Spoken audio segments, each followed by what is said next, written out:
व्यासनगर रे बीएमसी घटनार पुनरावृत्ति। भुवनेश्वर रे ओएस, व्यासनगर रे ओआरएस निर्यातित। एबे कुआडे गला ऑफिसर संघ।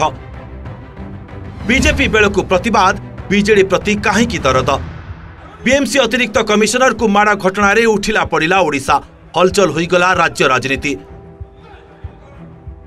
एकाठी होईगले प्रशासनिक कळ। शेषरे ऑफिसर संघ दाबी आगरे नइले सरकार। गिरफ हेले बीजेपी नेता जगा प्रधान। आउ एबे ठीक एमिति एक घटना देखिबाकू मिलिछि जाजपुर जिला व्यासनगर पौरपालिका रे। एक टेंडर प्रक्रिया को नहीं पौर निर्वाही अधिकारी निकट में अभियोग करथिले 6 काउंसिलर। जोथिपाई सब फाइल देखिबा परे टेंडर प्रक्रिया आरंभ करिबी बोली कहिथिले पौर निर्वाही अधिकारी। आउ एथिरे क्षुब्ध होई बीजेडी अध्यक्ष और काउंसिलर पौर निर्वाही अधिकारी को तांको कार्यालय रे 8 घंटा धरी अटक रखिथिले। एमिति कि औषध खाइबाकू मध्य छाड़ी नथिले। ए बाबद रे से जिलापाल को चिठी लिखि अभियोग करिसेंती।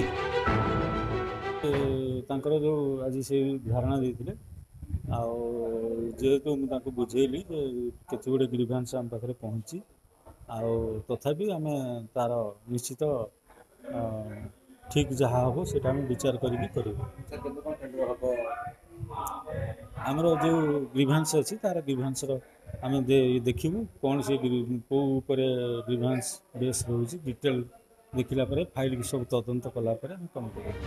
तेबे ई घटना को निंदा करबा सह जे दोषी ता विरोध रे कार्यानुष्ठान ग्रहण कराजिबा उचित बोली कहिसेंती कोरेई विधायक आकाश दास नायक। तेहिपरि से आहुरी मध्य कहिसेंती व्यासनगर शहर रे बीजेडी पक्षरु अस्थिरता करा जाउछि। बारंबार अनास्था करी शहर विकास को बाधा प्राप्त करा जाउछि। आपण माने जानिछंती जे व्यासनगर शहर रे विगत किछि वर्ष धरी बिजु जनता दल तरफ गोटे अस्थिरता तैयारी करा होछि। जदिओ व्यासनगर शहर में बिजु जनता दलर काउंसिलर्स मैंने अच्छा चेयरमैन अच्छा किंतु बारंबार अनास्था कराई शहर विकास को बाधाप्राप्त कराया। बर्तमान जो ऑफिसर अच्छा ओआरएस ऑफिसर जड़े अच्छा चाप प्रयोग कले कौन किसी अनैतिक काम जोटा कि नीति विरुद्ध से कम को पास करने जिते से राजी हेले ना मुझे खबर पाइली जे पाखापाखि दिन 12 ରୁ राति 8ଟା पर्यंत 8 घंटार ऊर्ध्व समय चैम्बर भितर चाबी पकई रखागला और हैकलिंग करागला धमकागला। ये सब वीडियो वर्तमान विभिन्न जगह देखा मिलूँ। ये खबर मो पाखे हस्तगत होगापर मुझे आलोचना कली और विधिवत भाव में से मत जन कलेक्टर मैडम को पाखे से अभियोग देइछंती।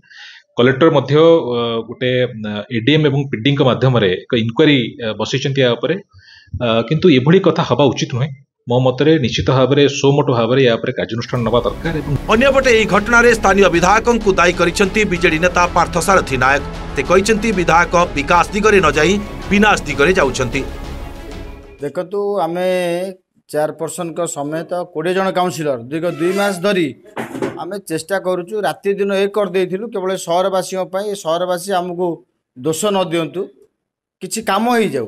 पाखापाखि 4 कोटी टंकार टेंडर प्रक्रिया आम नहीं एग्जीक्यूटिव ऑफिसर साइन करथिले किंतु दुर्भाग्यवशतः बर्तमान गोटे ग्रीभांस आड़ देखी जड़े 2 जन काउंसिलर किए ग्रीभांस देइचंती ताकू आड़ करके आगे टेंडर को बंद कर दिया जायछि। सबुठु दुख परितापर विषय है आमर चेयरपर्सन को आगे एग्जीक्यूटिव ऑफिसर स्वीकारोक्ति करछंती जे माननीय विधायक पीडी एवं जिलापाल ताको प्रेशर करछंती टेंडर कहा स्वार्थ रे माँ माटी स्वाभिमान अस्मितार दुहाई देकी सारा कोरेई भोट नहीं किंतु आज कौन है आज से विकासर दिगरे न जाइकी आज विनाश दिगरे जाउचंती। सेपटे प्रसंग में प्रतिक्रिया रखिंट आईन मंत्री। से कहते आम सरकार रे जे दोष करिबो से दंड पाइबा निश्चित।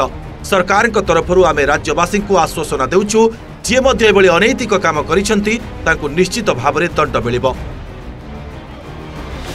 देखो कार्यानुष्ठान निश्चित भाव में प्रायतः आमर ए फोकस रे जेहेतु गुड़िए कथा आसी जाइए से आंदोलन ठू आरंभ करके एपटे महाप्रभु रथ यात्रा गोटे से गोटे अघटन भी घटिला। सरकार फोकस रे गुड़िए प्रायोरिटाइज होता से कथा गुड़िक एवं गोटे कथा तो स्पष्ट ये सरकार आम सरकार अमल रे जी दोष कर सी दंड निश्चित भाव में पाइब से दृष्टिकोण को आखि आगे रखिकी जी भी से भली किसी अनैतिक काम करिसंती तांको निश्चित भाव में दंड मिलिबो से कथा मु भावुची सरकार तरफ राज्यवासी को आम से आश्वासना दूँ।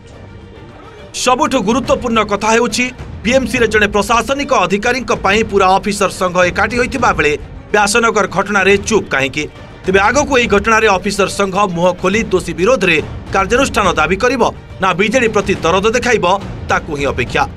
भुवनेश्वर जगदीश दास और जाजपुर जन्मेजय दास का रिपोर्ट ओटीवी।